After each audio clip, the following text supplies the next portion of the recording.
Mga kaina, pahinga-pahinga muna dito kasi dito po kami ngayon mga kaina sa may dike dito po sa may barangay Baguio. Ayan nga po mga kaina, sila nagpahinga dito sa may makulimlim po sa may mga kawayan.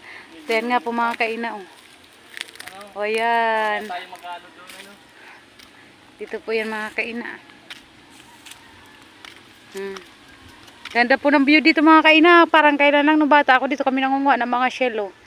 Pero ayan na po siya ngayon.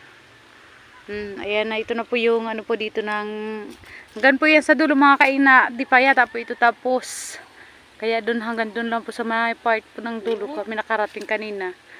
Ayan, mamaya tayo pupunta no? Ila, ano, tuwan-tuwa siya nung nilabas namin ni Kamay.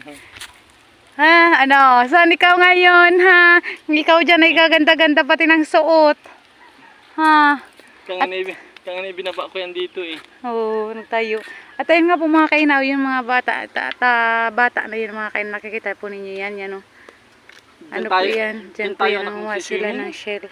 Oo. Katanaw-tanaw si Vio. Doon tayo, doon. Saan tayo dadaanan na pag magsiswimming doon, At ito nga po mga kainaw, itong dike ng ito, tsaka itong ilog na ito mga kaina, connected po ito doon sa may baba po na yun, doon sa may unahan ay yung dagat na po yan. Ganda na eh.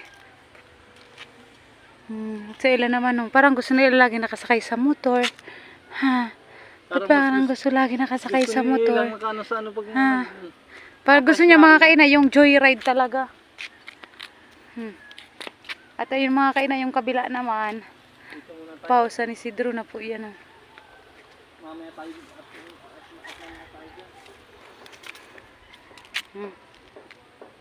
Ganda. Ang ganda mga kaina.